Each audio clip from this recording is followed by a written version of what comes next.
السلام عليكم ورحمة الله وبركاته، وألف ألف ألف ألف ألف مبروك للحبايب في المغرب. بسم الله ما شاء الله عليكم. أنا عندي لسه ما ظهرش هنا بس إن شاء الله هيطلع. يعني عايز أقول لكم إن دي أول مرة في حياتي أأجل شيء ما عشان ماتش. وبقول دايما كده إن أنا ثانية واحدة كده. بسم الله الرحمن الرحيم. عشان أنا عملت حاجة ظهر أهو. بسم الله وبقول الرحمن الرحيم. اوطي الصوت كمان. وبقول كمان ان ما شفتش طول حياتي كلها ماتشين ورا بعض كاملين. فانا يعني الكاس العالم ده بسبب وجود المنتخبات العربية الرائعة، فانا متابع مستمتع. يعني بيني وبينكم اكتشفت كده نوع من المتعة فيها تنشن وايوه وبتاع، فمشاعر حلوة جديدة. الف الف مبروك للمغاربة تأهلهم للربع النهائي، وان هم يعتبروا اول فريق عربي يوصل للمرحله دي، فده شيء رائع. الماتش كان بسم الله ما شاء الله. ربنا يحميكم يا رب دايما، وتبقوا دايما كده ناجحين في مختلف المجالات وفي كل حته. حد بعد لي هو وشك حلو علينا، ربنا يخليك يا رب يا جزلين تقريبا. ربنا يبارك فيك يا رب ويحميكم. بيني وبينكم انا طالع اللايف ده عشان اكسر بس فتره الغياب الطويله. يعني انا اخترت ان كان يكون اسئله عشان تبقى الدنيا خفيفه وبسيطه يعني، وفي نفس الوقت ما اكونش واخد توبيك تقيل، لان التوبيك تقيل أنا لسه كده هبدا اجهز الفتره الجايه علشان يعني كل الحاجات بقى اللي كنت وعدكم اعملها نبدا نرجعها تاني تباعا ان شاء الله، ونستكمل الحاجات اللي توقفت.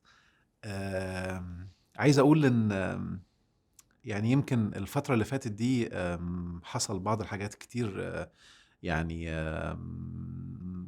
حاجات من عندي أخطاء زي حاجات تانية حصلت كانت معرقلات يعني. فأنا بعتبرها كان فيها دروس كتير.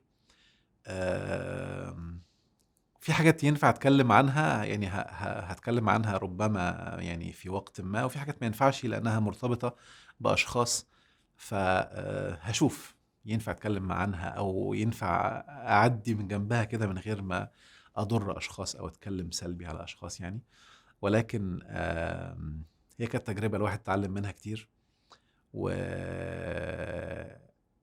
في مواقف كان بقاله سنين ما اتحطش فيها، وأول مرة اتحط فيها بعد كم الفترة اللي أنا عشتها في المعلومات اللي احنا بنتكلم فيها في عذرا، في المعلومات اللي بنتكلم فيها في الوعي أو في مجالنا يعني.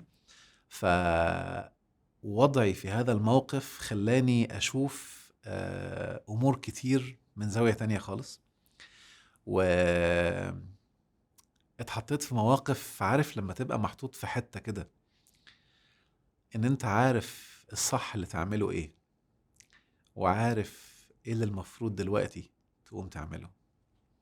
ركز معايا عشان الموضوع ده كان كوميدي، انا قعدت احلل فيه واكتب بطريقة غريبة يعني. فعارف كويس ايه اللي تعمله، وعارف كويس ايه اللي المفروض يتعمل وايه اللي يطلعك من اللي انت فيه، ولكن والله ما انا عامله. هو طز. انا طالبه معايا كده ايه انتخ، يعني طالبه معايا اعيش في الحاله السلبيه او اللي كانت موجوده مشاعريا يعني. فكانت تجربه جديده، والفتره دي يمكن عملت حاجات غلط بقى كتير من اللي انا كنت بعتبرها ما ينفعش اعملها، فتحت على البحري. ف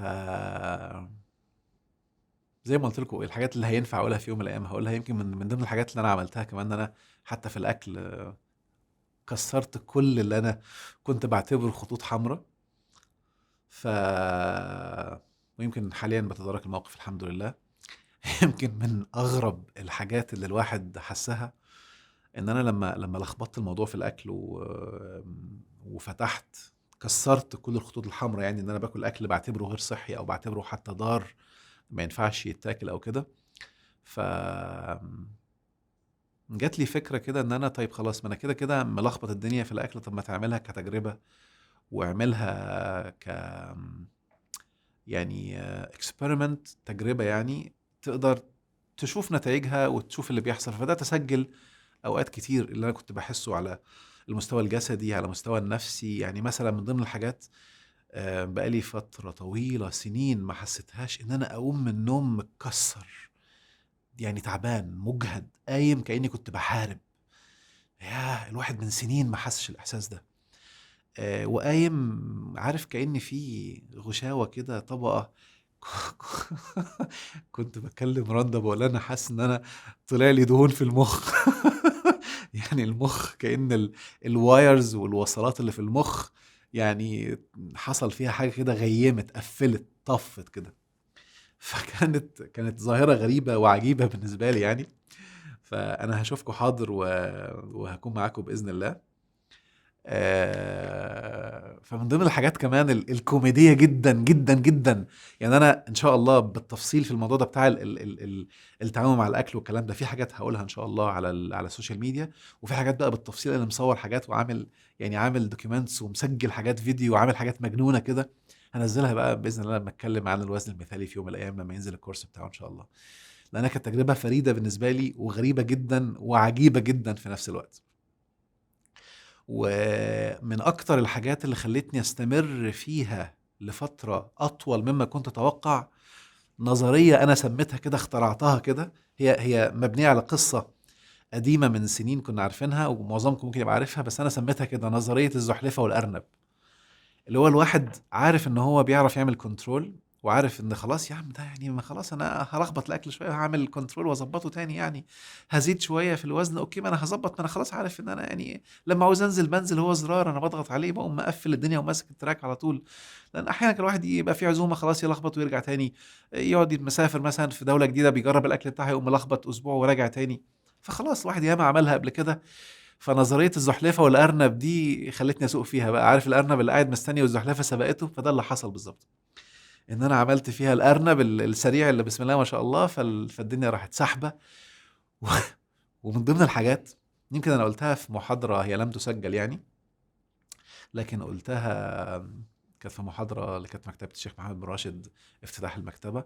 والحمد لله يعني شرفت أن أكون أول حد يعمل محاضرة فيها في هذه المكتبة الرائعة العريقة، من اكبر المكتبات المميزه في الشرق الاوسط، وانصحكم تروحوا تشوفوها، هتفرق معاكم قوي. مكتبه رائعه فيها كمان ركن مهم للاطفال، يعني ممكن تقعدوا طول اليوم تستفيدوا ويستمتعوا بيها بحاجات كتير. فيها بقى اكتيفيتي وفيها حاجات على يعني يعني مش كلها كتب، لا في حاجات تعليميه كتير تفيد الاطفال. يعني احنا انبهرنا بصراحه لما رحنا شفنا المكتبه، وكان افتتاحها قبل المحاضره بحوالي شهر او حاجه زي كده، او اسبوعين ثلاثه.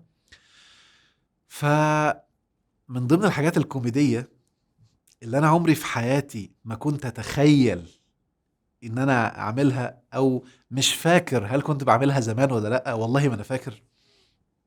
مفيش ريموت هنا يا بكر، ما علينا. المهم هدي مثال اهو، كاني ماسك الموبايل ده اهو، وركزوا معايا كده.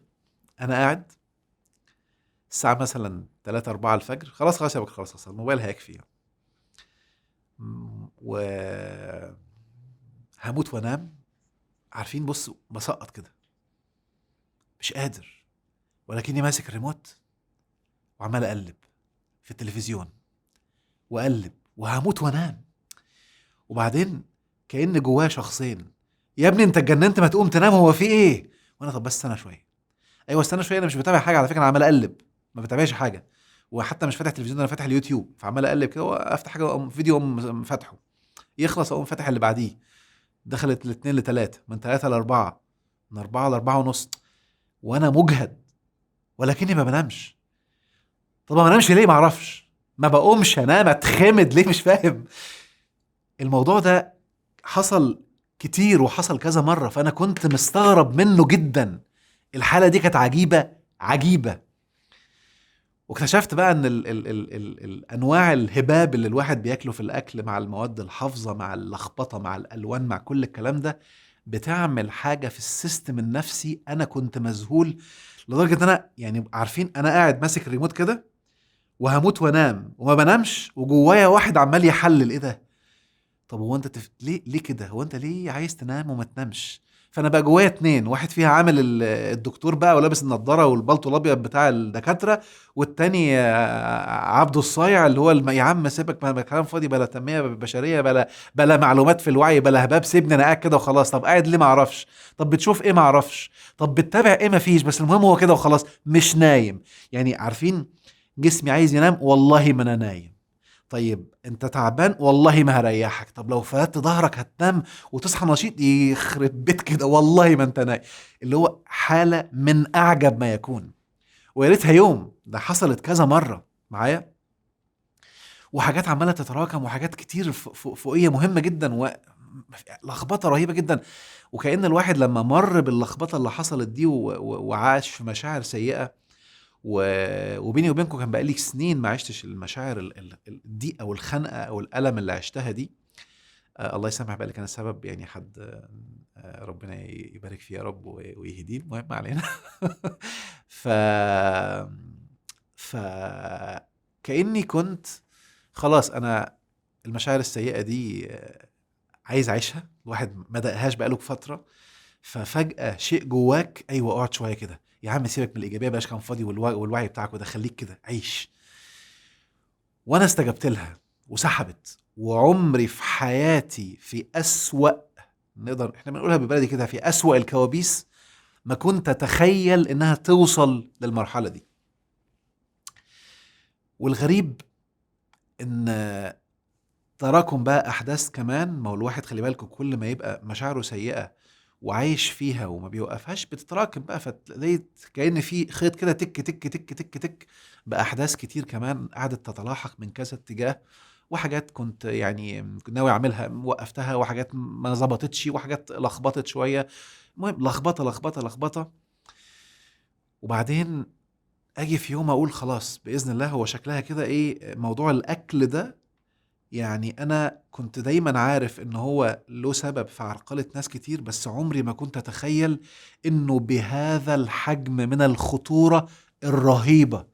اللي هو آه قعدت فترة، يمكن كنت بقالي فترة طويلة عمال أكل أكل غير صحي بقى، ففجأة كأنه تمكن مني إن أنا أرجع أخد قرار أظبط.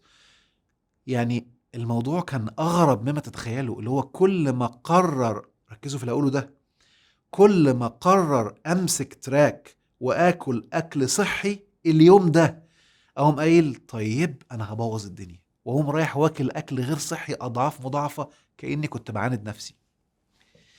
كانت حاله من اعجب ما يكون. يعني انا قعدت فتره عشان بس اخرج من مرحله سيطره الاكل غير الصحي ده. واضح ان الحاجات اللي محطوطة في الأكل ما عنديش يعني معلومة علمية فيها، أنا بتكلم عن إحساسي. واضح إن فيها حاجات بتخليك مدمن. اللي هو عدى عليا أوقات أنا جعان جدا وخلصت أكل، وبعد ما خلصت أكل بساعة جعان تاني، يا عم لسه الأكل ما تضمش بس جعان تاني. وإيه بقى، ودماغك بيجي فيها الأكل اللي أنت عارف إنه غلط ومضر، واللي هو هتاكله، وبعد ما تاكله هتقعد تقول انا مش قادر، انا تعبت، انا خلصان، انا عايز انام. طب ما انت عارف انه هيلخبطك وهيتعبك وهيكسلك، طب بتعملها ليه؟ عارفين بنقولها بالبلدي كده عبد العبيط.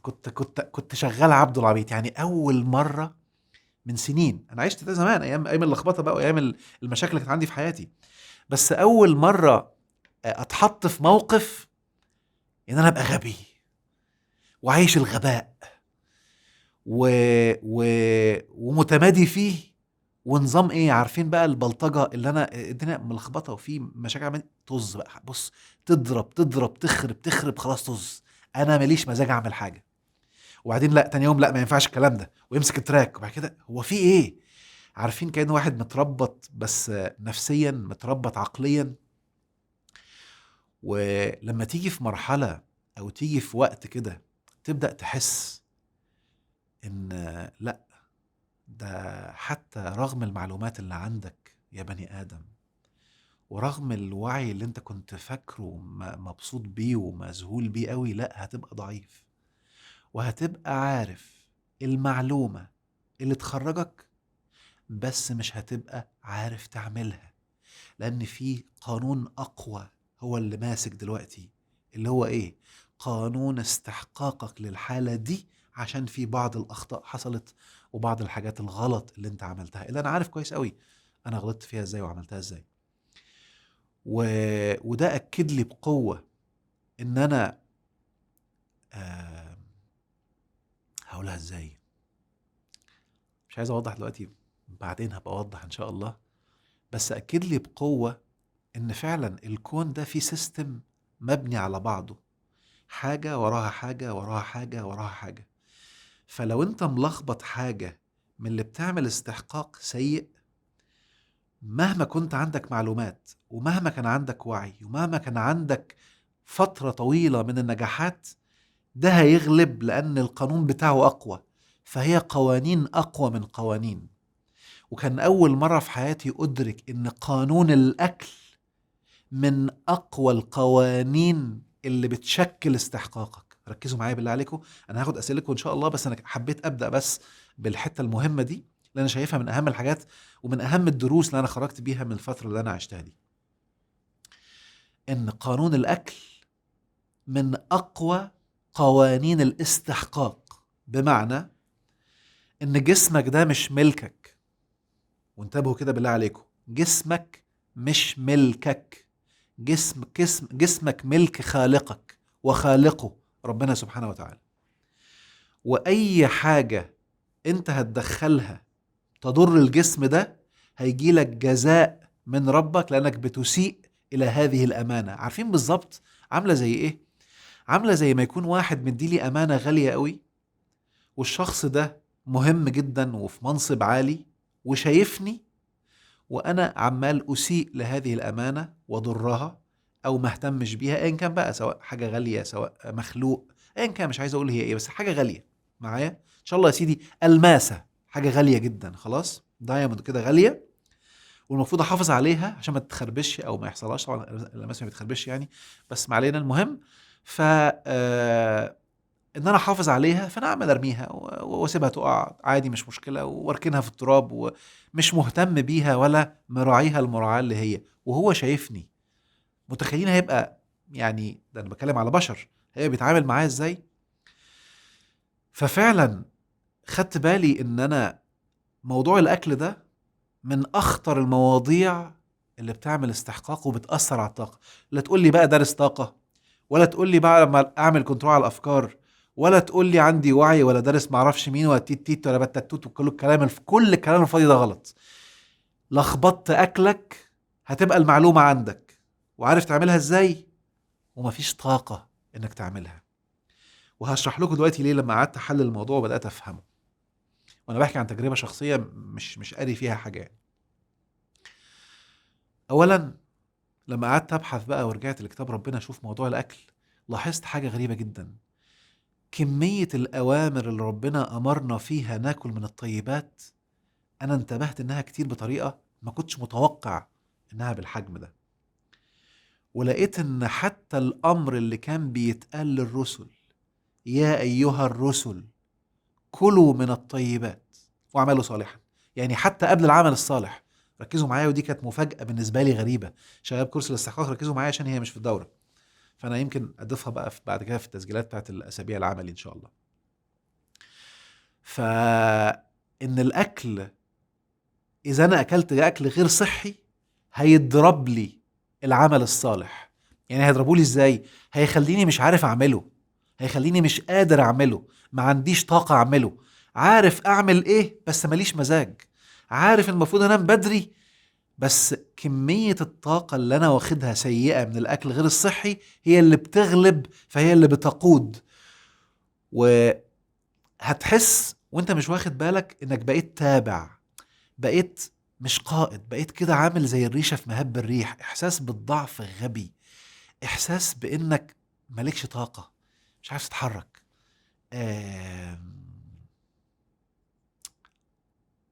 هقولها كلمة غريبة شوية، بس أنا حسيتها في التوقيت ده. إحساس إنك ولا حاجة، برغم كل اللي عندك وبرغم كل اللي أنت بتعمله وبرغم كل إمكانياتك، بس ولا حاجة، ولا حاجة بمعنى الكلمة. وتقوم أنت حاسس إنك ولا حاجة فتتخنق أكتر، تقوم مش عايز تفكر انك تتحرك ولا تقوم عشان ما تتخنقش، تقوم مكبر دماغك، تقوم قاعد لك 4-5 ايام كمان كده. وبعدين يا جماعه الوقت بيجري، لا قوم شد حيلك بقى، تقوم تشد حيلك تلاقي نفسك بتضعف وتلاقي نفسك متلخبط. وبعدين طب انا كنت ثانيه واحده كده، انا كنت بعملها بسهوله، هو ايه اللي حصل؟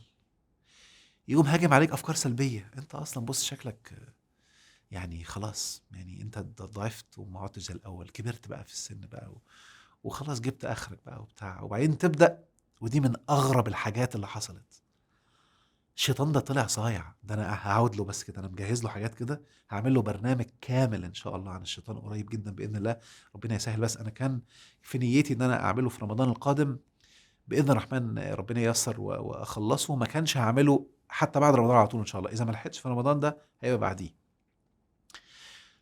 ان المعلومات اللي عندك العلميه هتبدا تستغل ضدك. يعني ايه الكلام ده؟ ركزوا في الحته دي كده. آه ان انا مثلا اللي خد كورس اختراق المجال الطاقي، بنتكلم عن قانون الاهتزاز، حلو كده، وبنتكلم عن قانون السبعه، وان الكيرف بيقلب. فاكرين قانون السبعه؟ قلنا حاجه بتعدي 7 مراحل وبعد كده الكيرف بيقلب. فيجي لي فكره كده، بص انت خلاص، انت عديت دلوقتي، وصلت لمرحله الشيخوخه، السبعه هتقلب خلاص بقى، عدى عليك. ويبدا يجي لي افكار، شفت كذا وشفت كذا وشفت في ناس نجحوا في الاخر قلبت عليهم، شفت كذا كذا. وهيجي لي فكره تانية، لا ده اهتزاز، يعني خلاص هو كيرف هيقلب وهتطلع تاني، وبعدين هو شكلها القلبه الاخيره. خلاص بص، كبر دماغك بقى، ايه، ارضى، مش انت المفروض تقبل يا عم، واهدى كده. وبعدين القبول حلو، بس جاي لي من حته التبلد مش القبول. عارفين الفرق بين التقبل والتبلد، او الحياد والتبلد؟ الحياد ان انا ما اخليش المشاعر تبقى سيئه، بس بسعى ومنطلق، او متقبل حاله الالم لغايه ما تختفي، بس عمال اسعى ومستمر في التطور. التبلد اللي انا ما بحسش ولا بتحرك، قاعد كده بطه كده معايا. فمريت بالمرحله دي، وقعدت فعلا اعاني عشان ابدا اظبط موضوع الاكل. وبعدين طيب، جيت في مره اتلخبطت، هو انا ابدا الاول؟ ما الاكل عايز اظبطه، مش عارف، انا كاني بقيت مدمن. اول والله العظيم كتير كذا مره، اول ما انوي اظبط الاكل اليوم ده يبقى اكتر اكل سيء كلته في الايام اللي فاتت كده. وكأن في جوه، طب بص خليها بكره.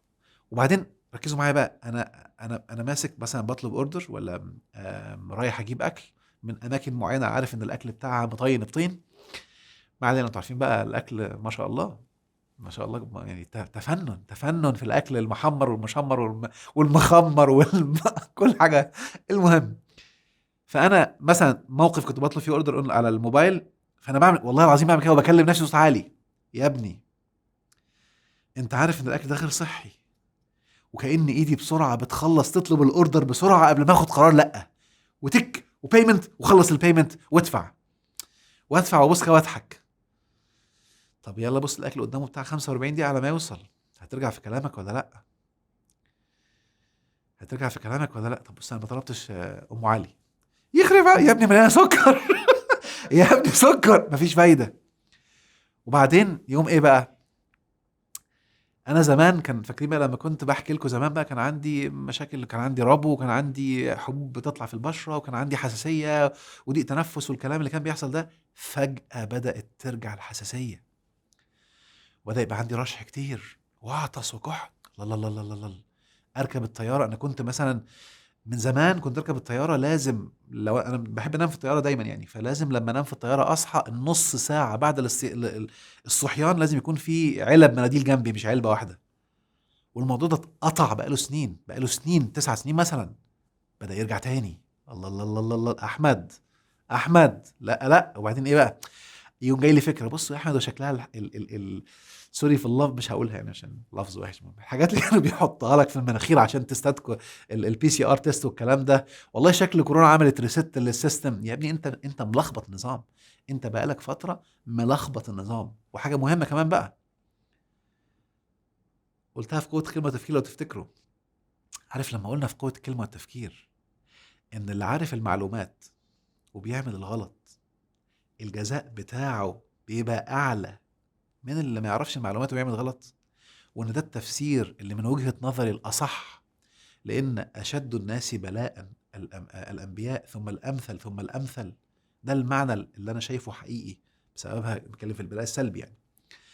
ان ال الامثل او الشخص اللي وصل لمرحلة عالية لو عمل غلطة، واللي ما يعرفش معلوماته لسه بسيط وبدائي في حياته وعمل نفس الغلطة، ما تقوليش الجزاء عند الاتنين واحد، ده هيبقى عنده اعلى، هيبقى اسوأ. انت عارف خطأ اللي بتعمله وعندك وعي بيه وادراك. فده اللي حصل، ان التراكم السيء كان اصعب واسرع واكبر مما اتخيل. هعيد الجملة تاني، كان اصعب واسرع واكبر مما اتخيل، حتى على المستوى المشاعري. يعني انا عايز اقول لكم مثلا، انا عارف كويس قوي لو قمت عملت مديتيشن وتامل، زي حتى ابسط حاجه من اللي خدناها في كورس الطاقه مثلا، طبعا انا مطورهم جدا، يعني الواحد بقى عنده حاجات مختلفه اعمق شويه باذن الرحمن، ابقى انزلها بعدين لما نعمل المستوى الثاني ان شاء الله، وناوي اعمله بعد رمضان، هيبقى لايف بقى باذن الله، بقى خلاص كورونا خلصت وهنرجع تاني. فانا عارف ازاي اشيله، والله العظيم عارف، وعارف ان لو قعدت نص ساعه بالظبط كله هيختفي، بس مش عامله. هو كده. طب بص، افتح شوف الفيلم ده الاول، بعد الفيلم ده طب افتح المسلسل ده. يا عم مسلسل طويل، انا ما بحبش المسلسلات، انا المسلسل بحس انه بيسلسلني، وافتح المسلسل واخش على الحلقه اللي بعدها والحلقه اللي بعدها والحلقه اللي بعد يخرب واكل بقى يا ربي. المهم، ف تجربه عجيبه غريبه، الحمد لله خرجت منها، مسكت التراك كده بقالي فتره قصيره، يعني الحمد لله 90% من الاكل ظبطته دلوقتي. التراك بدأ يظبط الحمد لله جدا. الواحد لما خفف الأكل غير الصحي بدأت أحس بالنشاط تاني، والأفكار بدأت تطلع تاني يعني عايز أقول لكم إن أنا كنت مقفل، يعني حتى مقفل، عارف مقفل يعني إيه؟ لما تكون جربت إنك تبدع وجربت إنك تعمل حاجة وتفكر تلاقي أفكار مبدعة ما تيجي وتيجي في فجأة تلاقي نفسك مفيش، الدنيا مضلمة، اللي هو ها، وإحنا كنا بنعمل إيه في الحاجات دي؟ إيه؟ ها؟ أيوه كده، عارف. انا سميتها دهون على المخ. المهم مفيش. المهم، فقررت حاليا بقى ارجع التراك تاني الحمد لله، ونعدي المواضيع دي، وابدا تدريجي بقى اكسر دايره الارتياح بتاعت الانتخه. فهتلاقيني عمال ارجع على السوشيال ميديا، لسه مفيش معلومات مهمه قوي، بس اهو عمال ان شاء الله تبقى مفيده بس خفيفه يعني. واهو اللايف ده طالعينه عشان نظبط الدنيا. بسم الله ما شاء الله، دلوقتي في 11600 شخص من الأحبة، والله كلكم وحشني من أكتر مما تتخيلوا. واللي دخل متأخر بقى تاني، ألف مبروك للحبايب في المغرب، يا رب يا رب إن شاء الله يكملها كده بأروع وأروع بإذن الله. أنا اللي ماليش في الكورة بشجع، تخيلوا. أقول لكم على سر، بكلم رندا بقول لها إيه، هم دلوقتي فازوا، قولي لي كده، هم دلوقتي تقريبا اول مره حد في العالم العربي يطلع في البتاع ده ولا ايه؟ انا عايز بس واللي طلعوا ده تاهلوا لايه؟ قالت لي ربع النهائي. قلت طب كويس، وعمال احط ربع النهائي، انا ما اعرفش ايه ربع النهائي ده، بس ما علينا. يعني ما اعرفش هو ربع ايه، يعني هو ربع يعني كام واحد، بس ما علينا. المهم. ف فقلت لها عشان ابقى ايه، اقول المعلومه الصحيحه قبل ما اطلع لايف. ناخد بقى بعض الاسئله كده سريعا، بس عشان كده هاكد بس قبل ما اختم الجزئيه دي، الاكل ثم الاكل ثم الاكل ثم الاكل. افتكرت حاجه، انتبهوا، الاكل غير الصحي وخصوصا اللي فيه مواد مصنعه، هو بيدخل حرفيا بيعمل تغيير عكس النظام اللي ربنا خلقه حرفيا. يعني في نظام تشافي ربنا خلقه جوانا، في نظام عافيه، في نظام تزكيه، في نظام هيلينج سيستم شغال جوه، نظام مناعه، نظام السعي نحو الافضل. اي اكل فيه ماده مصنعه، في حاجات ملعوب فيها، لحوم الملعوب فيها والكلام ده، اللي طعمها حلو بنت التيت. المهم اللي يعني تلاقي بقى اشكال والوان بقى، والحاجات اللي هتبقى شطه وكلام، مش عايز اجوعكم. المهم السكر الملعوب فيه المكرر الابيض ده، والملح الملعوب فيه المكرر الابيض ده، كل ده بيدخل كانه بيقوم قالب السيستم العكس. فبدل ما المناعه تكون شغاله للاحسن، بتبدا تنزل للاسوأ. بدل ما تكون ماشي للتشافي، تبقى ماشي للعجز، لكبر السن. بدل ما الخلايا ماشية للحيوية، تبقى ماشية للتعب، للإرهاق. وجسمك بيبان عليه، بتحس حالة من الكسل، حالة من الخمول، حالة من انك تعبان متكسر. وأسرع حاجة، ركزوا معايا بالله عليكم بقى، أسرع حاجة خلتني أكسر نظام الأكل ده وأرجع بسرعة الصيام. إن أنا طب والله ما أنا واكل أي حاجة النهاردة، هجوع طز لو السما انطبقت، لا مش صحي ولا مش صحي، مش واكل، صيام. اول يوم بيبقى صعب جدا جدا جدا، يقوم الصداع ضارب في الدماغ، خلاص ها صداع بقى وهيأثر على اليوم، خلاص ممكن اقوم اكل اكله خفيفه. بس تاني يوم صيام، خلاص مش مشكله، هعتبرها هنا اهتزاز واقوم راجع تاني. عارفين زي ما يكون داخل رمضان مثلا، فنبدا نصوم من بدري قبلها عشان نهيئ نفسنا، ما يبقاش صدمه من اول يوم في رمضان. فلو عدى يومين ثلاثه صمت، خلاص يبدا جسمك يتحرر من تاثير السكر تحديدا وبقيه المأكولات التانية اللي بدأ يدمنها. ساعتها بتبدأ بقى تدخل أكل صحي. الغريب بقى، وده كان عجيب بالنسبة لي، إن أنا بستمتع جدا بالأكل الصحي. لما بدأت أرجع أكله دلوقتي ملوش طعم، ني، اللي هو الاسم السلبي اللي بيقولوا ني. يا عم هو طبيعي ني. يعني أنا كنت بستمتع أكل الخضار طبيعي، الجزر طبيعي، البامية بحب أرقشها كده طبيعية، الكوسة. بعد ما رجعت من فترة التبويظ دي، ايه يا عم ملوش طعم، ماسخ كده، وانا عايز حاجة حرشة كده، عايز حاجة واكل كمية حلوة. بس بعد ما اخلص اكل انا لسه ما اكلتش، انا في حاجة ناقصة. لان الجسم بقى متبرمج، ده ادمان على فكرة، ده والله ادمان.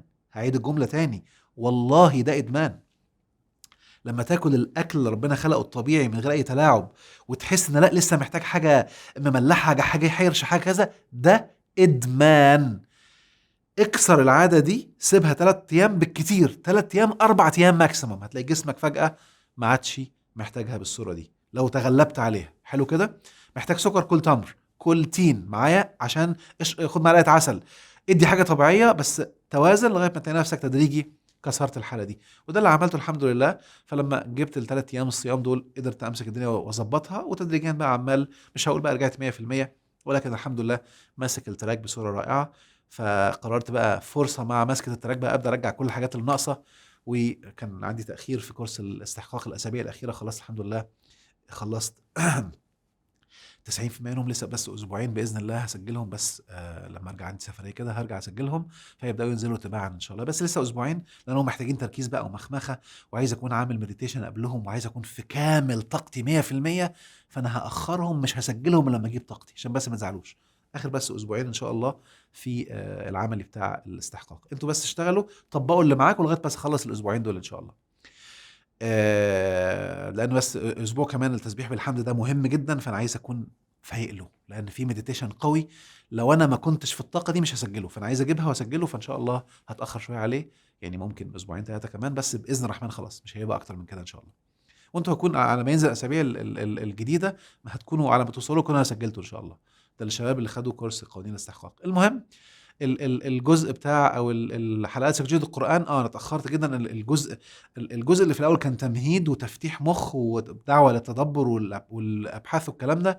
الجزء اللي جاي تركيز شديد، لانه هيتكلم بقى في تفاصيل دقيقة جدا جدا جدا، فكان محتاج مني جهد، فقلت اخره عشان هي هتتسجل وهتفضل باذن الرحمن للزمن وللتاريخ، ويا رب ان شاء الرحمن اقابل بيها ربنا يوم القيامة. فقلت يا هعملها صح يا مش هعملها دلوقتي. وانا يعني اتوقع ارجع اعيد سيكولوجية القرآن في شهر يناير القادم باذن الله ان شاء الله. هبدا بقى ارجع الحلقات بقوه ان شاء الله، لان اللي جاي، اللي فات ده كله ولا حاجه، اللي جاي اتقل واقوى بكتير جدا باذن الله، عشان يحقق الاستفاده بتاعته ان شاء الله. هبدا ارجع بقى كل الحاجات المتعلقه، والحاجات اللي كنت وعدتكم بيها ان انا اعملها باذن الرحمن هبدا ارجعها. وباذن الله تمام. بعض الناس بيقولوا لي في اخت هي بتسال ان احنا في الاكاديميه، ولا اخ FEMPSTV، المهم بيقول لي انت كنت بتقول ان في حاجات في الاكاديميه هتضيفها بعد الكورسات. هقول لكم حاجات تبقوا عارفين. قوه كلمه والتفكير باذن الله هفرمته. يعني انا ان شاء الله الكورس ده يعني انت شوفه هو مفيد، بس انا هخليه مضروب في 20 الافاده ان شاء الله. فهعيد تسجيله كله من اول وجديد، امتى لسه مش عارف، ولكن كمل طبق اللي موجود دلوقتي، لان لما هعيده باذن الرحمن هيبقى افيد اكتر. ولو انت مشترك فيه هيجي لك هديه ان شاء الله. يعني انا الحمد لله واخدها عهد بيني وبين ربنا، ان انا دايما لاني عايز الناس تستفيد اكتر، فمش هسجل كورس وارميه، لا، رغم ان هو اول كورس واهم كورس، فانا اي اضافه او اي حاجه هتتعاد عليه هتلاقيها رجعت لك وجالك ايميل تدخل تشوفها باذن الله من غير ما تدفع رسوم زياده. فده من ضمن الحاجات المهمه اللي هيتعاد. ومن ضمن الحاجات المهمه التاني ان كورس الطاقه اللي موجود دلوقتي هعمله تاني برضو بروقان ان شاء الله، هيبقى اقوى، مع عملي اكتر، مع وعي اعلى باذن الله، لسه مش عارف امتى، بس هعملهم ان شاء الله. دي وعود معلقه، مش عايز اديلها ميعاد، بس هعملها خلاص. انا الفتره الجايه راجع بقوه باذن الله عشان احرك الدنيا، فالمتعلق ده هيرجع ان شاء الله. كورس الطاقه برضو مهم اللي موجود الحالي، ورمضان داخل يعني مهم تشوفوه، عشان حتى كمان لما نعمل الكورس الطاقه رقم 2 هيبقى لايف، مش هينفع تحضره الا لما تكون خدت كورس الطاقه اللي في الاكاديميه، لانه هيبقى 5 ايام مكثفه طحن عملي بقى. يعني هنطبق على حياتك، يعني هيبقوا 5 ايام هتنعزل فيهم عن العالم، عملي قاعد معاك من الصبح بالليل، بنطبق حاجات بص هتغيرك في السحاب ان شاء الله. يعني هيبقى حاجه مكثفه جدا جدا جدا باذن الله، فمش هينفع حد يحضرها، ده ناوي يعمله بعد رمضان ان شاء الله. فمش هينفع حد يحضر العملي ده، هيبقى لايف، هتحضر معانا، مش هينفع يكون على الانترنت ولا زوم ولا الكلام ده، فمش هينفع تحضره الا لما تكون خدت المستوى الاول اللي هو كورس الطاقه الحيويه والشفاء الذاتي. فرمضان داخل دلوقتي، اللي عاوز يعلي طاقته ويبدا يستفيد ويبدا يطبق باذن الرحمن يستفيد الفتره الجايه، فمهم تكون حضرته قبل ما ينزل او قبل ما نعمل العملي بتاعنا. اللي بيسالوا على الحاجات اللايف، ان شاء الله في مفاجاه هنعلن عنها قريب. احنا بس كنا بنحدد الاماكن وخلاص حددناها، والنهارده استقرينا على المكان، فباذن الرحمن هنعلن قريب حاجه هتبقى قبل رمضان مباشره، هتبقى لايف في دبي، فاستعدوا باذن الله، هيبقوا يومين رائعين جدا ان شاء الله الرحمن نعلن عنهم. بس مجرد بس انتهاء بعض الاجراءات كده هنعلن عنها ان شاء الله، هتلاقي على السوشيال ميديا الاعلان بتاعتها. ناخد بقى اسئله بقى، بسم الله. بسم الله الرحمن الرحيم. طيب، هاخد اول سؤال اهو من نجوان. انتوا في اسئله شباب حطوها امبارح على البوست واسئله في اللايف، انا هاخد من هنا ومن هنا. احنا انتقينا بعض الاسئله من الشباب اللي حطوها امبارح على السوشيال ميديا زائد اللي معانا النهارده. فانا هبدا بس بنجوان، سالتني سؤال كده خطفني فقلت اشوفه. نجوان شرف بتقول: هل رضا الله مرتبط بالافعال المستقيمه؟ كيف نربطه مع الفهم الجديد للتركات؟ طيب خلينا نتفق اتفاق، ركزوا معايا بالله عليكم. معلش انسوا انا هخبط شويه عشان الحته دي سيئه جدا جدا جدا، ولا يليق ان احنا نتعامل مع ربنا بالمنظر ده. انتبهوا، ربنا سبحانه وتعالى ما عندوش انفعالات، ده كلام نفسي. ربنا سبحانه وتعالى ما عندوش انفعالات، انت اللي بشري عندك انفعالات. خلاص، فتقول لي بقى بيحبني، بيرضى، غضب، المسميات القرآنية على الله اعزلها من حالة الانفعال البشري. أكبر مصيبة حصلت لنا كبشر لما فهمنا الصفات على الله سبحانه وتعالى بوعينا البشري المتدني اللي هو انفعالي. فإن أنا أكون فاكر بقى إن أنا هعمل كذا ربنا هيرضى عليا، وعملت كذا ما بقاش راضي عليا، فهو مش ربنا هينفعل وهيبقى بقى مع كل حد من البشر في انفعالات مختلفة، ده برضى عنه وده لأ، وده بحبه وده لأ، كانفعال بالتصور البشري. امال هي ايه؟ بتصوري، وما اقدرش اجزم برضو انها 100%، ان رضا الله سبحانه وتعالى ده قانون كوني كبير، حالة اسمها رضا الله. اللي بيعمل حاجات معينة بتحق عليه، بتحصل له فياخد جزائها، واللي بيعمل حاجات معينة هو اتحرم منها بس هي مش انفعال، مش بقى مبسوط مني، بقى راضي عني، مش انفعال. فاللي انا شفته وبشوفه عند الناس ان هما بيتعاملوا مع ربنا كأنه بينفعل، ودي مصيبة سودة، كأنها انفعال. انا عايز ربنا يرضى عني. عارفين تقدر تعرف انت عايش كده ولا لأ؟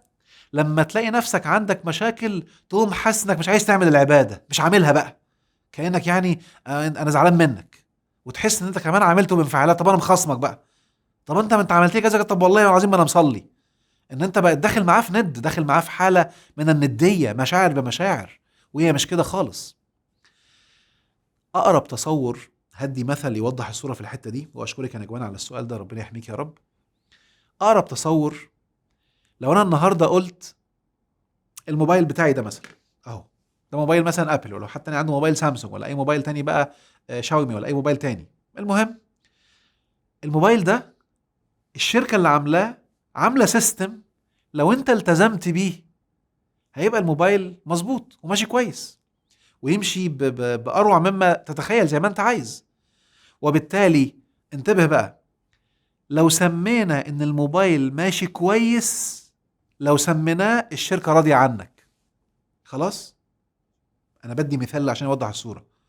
ولو سمينا ان الموبايل بيهنج، بطارية بتخلص بسرعة، لو سميناه الشركة مش راضية عنك.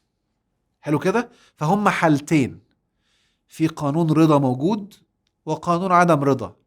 قانون الرضا يصاحبه الموبايل شغال كويس، بيتصل بسرعة، ماشي سريع، بسم الله ما شاء الله. وقانون عدم رضا ان الموبايل بيهنج، بيقطع، البطارية بتخلص بسرعة، ما بيكملش معاك اليوم. حلو. الشركة اصلا ما تعرفش عنك حاجة، مش متابعاك وقاعدة معاك، هيزعل منك ويحبك، ترضى عن ده وتزعل من ده. السيستم محطوط طبعا مع ربنا، ربنا عارف، بس انا بتكلم على، انا بدي مثال الشركة. حلو. انا دلوقتي بقى بدأت بقى استخدم حاجات مش اصلية، وحاجات فيها كهرباء عالية اقل ولا اكتر، فقامت كهرباء ضربة، قامت ملخبطه لي البوردة، بقى بيهنج وبيبوظ وضرب لي البطارية. يبقى انا عملت حاجات خارج السيستم اللي الشركة حطاه، فبدأ الموبايل يهنج ويقطع والبطارية تخلص. فكده بقت انا في واقع في استحقاق عدم رضا الشركة. لكن لو انا رحت قابلت صاحب الشركة ولا مجلس الإدارة، هقول لهم انتوا زعلانين من احمد ليه؟ يقول لي احمد مين؟ ايه يا راجل كده؟ مين احمد ده اصلا؟ احنا عندنا مليون مشترك ولا 20 مليون احنا ولا مركزين مع احمد ولا حاجة، في سيستم موجود. فهعيد بقى، ولله سبحانه وتعالى المثل الأعلى.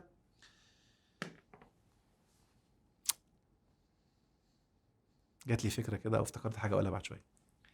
ولله المثل الأعلى، ان انا ربنا سبحانه وتعالى حاطط القوانين، والكون كله موضوع فيه القوانين، قوانين الحب، قوانين الرضا، قوانين اليسر، وعكسه قوانين الكره، قوانين الغضب، قوانين نسيت اقول لكم حاجه، هقولها على الغضب برضو بعد شويه. قوانين الغضب وقوانين مثلا العسر.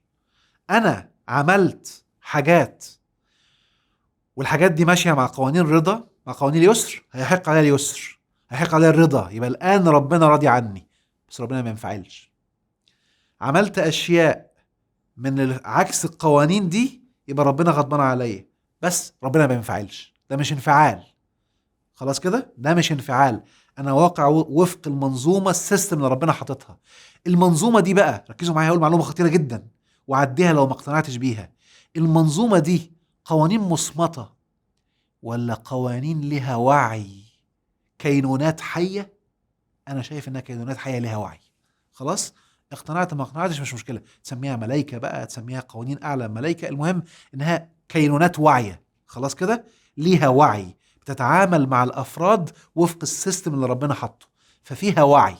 حلو كده، وعي بقى الرحمه ووعي الكرم، وعي كتير، لان هي مش قوانين مصمته، لا فيها وعي.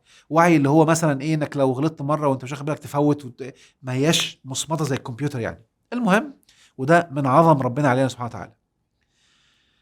حلو كده. فانا دلوقتي جواب سؤالك بقى يا نجوان، لو انا بعمل حاجه مثلا دلوقتي فيها ايذاء لحد، باذيه، بسرق منه، بشتمه ايذاء لفظي، او ضربته مثلا، عملت سيئه، ما اجيش هقول دلوقتي بقى لو انا عملت حاجات كتير منها ان انا هبقى واقع في رضا ربنا. حلو. لا، انا كده بطلع من التراك، انا طلعت من التراك ده، فما اجيش بقى مستني ان الحياه تبقى زي الفل. وحاجة مهمة، ركزوا بالله عليكم، عشان دايما اللي بيحضر معايا كورسات بيتفاجئ بيها، ان ما تظنوا ان اللي انت عملته هو ده اللي هيرضي ربنا بالمعنى اللي انت كنت فاهمه زمان، ممكن يكون ده اللي بيطلعك من التراك اصلا، لان موروث فيه بلاوي زرقاء مغلوطة. الموروث بتاعنا زي ما اكدت مليون مرة، في حاجات ايجابية وحاجات سلبية، للأسف السلبي اكتر، للأسف الشديد. عشان كده لازم تفكر، مش كل اللي انت فاكر انه صح صح. حلو. عشان كده لازم تتبين في حاجات كتير من اللي انت متمسك بيها بقالك سنين وفاكر انها صح، ممكن تكون هي احد اسباب عرقلتك في الحياة. حلو. وساعات في ناس بتطلع من الكورسات بتبكي لما تعرف المعلومات دي، فانتبه بالله عليك. فما تبقاش متمسك قوي الا لما تكون متبين على ارض صلبة، انجاز التعبير، عشان ما يحصلكش الزلزلة. يعني انا اعتبر وازعم من سورة الزلزلة بتتكلم في احد معانيها، ما ينفعش حد يحتكر المعنى الاصلي. او المعنى الكامل. احنا لسه بنبحث وربنا كل فتره هيدينا معلومات اكتر واكتر. ففي احد المعانيها اللي انا شايفها من وجهه نظري انها بتتكلم عن البناء الفكري اللي انت تكون باني عليه ارض صلبه وفاكر ان هو هيحميك وهو ده الامان وهو ده الصح، وفجاه يقوم مسحوب من تحت رجليك وتحس انك بتتزلزل بتقع حرفيا.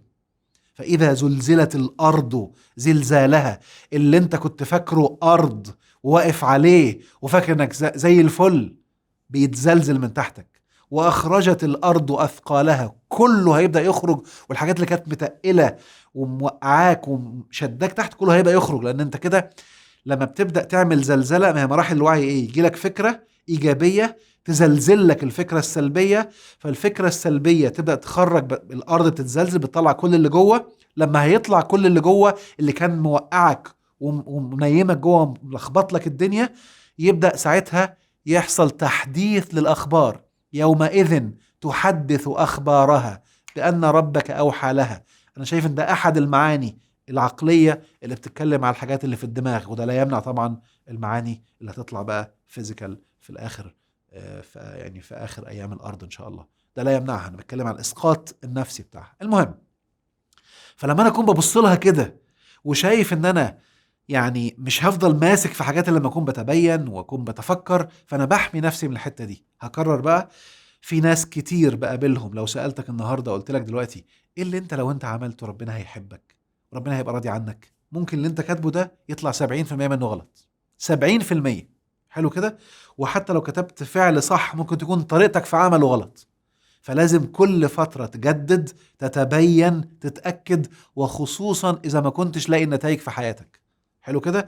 اللي حصل بقى وده اللي خلاني أحارب في الموروث بقوة وأشيل الفاس وأكسر بعزم ما فيا، إن الناس بيحصل لها مشاكل سيئة وبيحصل لها تبعات سيئة، وهم حطوا حاجات إنك ممكن تكون ماشي كويس وحياتك وحشة، وممكن تكون ماشي كويس وزي الفل وبتعمل الحاجات الصح بس ربنا اللي كاتب لك كده. ده بقى اللي بنسفه بقوة، لأن دي أكاذيب ليس لها أي أساس من الصحة. خلاص. يبقى مهم بقى نراجع فعلا ان انا كنت شايفه بعمله ده يرضي ربنا ولا لا، نراجع واتاكد منه وفق المعلومات الحقيقيه الاصليه، واتبين واتعلم اشغل مخي. ساعتها هقدر اقول بقى جواب سؤالك يا نجوان، ان طبعا اذا انا عملت الحاجات اللي هي واقعه وفق قوانين سخط الله، هيقع عليها سخط الله، هستحق هذه القوانين. وده مش انفعال، باكد.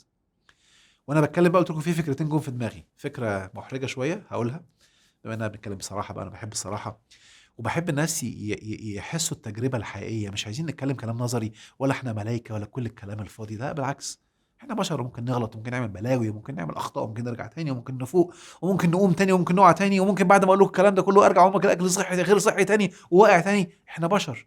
والذكي بقى اللي بيبدا يكنترول ويقوم بقوه. من ضمن الحاجات اللي كانت محرجه بالنسبه لي، كنت في ضيافة أحد الناس الكبار، المسؤولين كبار، وفي وسط الكلام كده حد ربنا يمسيه بالخير، حد محترم أعزه وأقدره يعني، وبعدين قام قايل ولله المثل الأعلى، وطبعا دي آية قرآنية، وأنا ما أعرفش كان عندي فكرة جوه متأصلة إنها مش آية، ده مقولة. قمت قايل له إزاي دي مش آية قرآنية؟ وبقولها بقى ايه، عارفين بقى العبد الواثق بقى، برضو عبد الواثق، عبد الغبي، عبد البطاطس، عبد العبيط، المهم احنا ده مش عارفين نقول ما علينا، عبده ده مسكين ده المهم. فقمت قايل لا دي مش آية قرآنية، فرد عضلاتي بقى ومنفوخ بقى كده.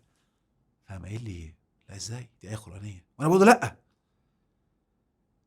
وبعدين بعد ما قلت لا التانية، انا دايما بعود نفسي ايه دليلك؟ انت باني لا اللي انت محموق عليها قوي دي على ايه؟ لقيت ما عنديش دليل انها آية، ولا عندي دليل انها مش آية. قمت ساكت. قلت له طب بص معلش ثانية واحدة كده هتأكد. كنت ماسك المصحف، ماسك الموبايل بسرعة، تك تك تك تك تك، عامل سيرش، ولله المثل الأعلى، طلعت آية. قلت له أنا آسف بص معلش، طلعت آية معلش. قال لي شو أنا بقول لك، قلت له أنا غلطان، أنا اتحمقت أوي. قال لي بصراحة لما لقيتك بتتكلم بثقة شكيت. قلت له شفت بقى، شوف اي حد ممكن يغلط، ما تاخدش معلومه من حد كانها مسلمه 100%. ممكن يغلط، حتى لو محموق بيقولها قوي ممكن يغلط برضو. فدايما راجع نفسك. ودي اللي انا افتكرتها لما قلت ولا المثل الاعلى. فكان موقف محرج من المواقف اللي خلتني بعد كده اتعلم، لا اهدى واركز، ما تبقاش كده لما تكون متبين وفاكر المعلومه صح ومجهزها وعندك الدليل بتاعها قبل ما تفتح صدرك وتقولها كده. فدي اول حاجه. تاني حاجه بقى، انا بتكلم على الرضا والسخط والحب والغضب. غضب الله سبحانه وتعالى، انتبهوا كده، غضب ربنا عقوبة اللي بياكل أكل غير صحي. فأنا كنت عايش في غضب الله.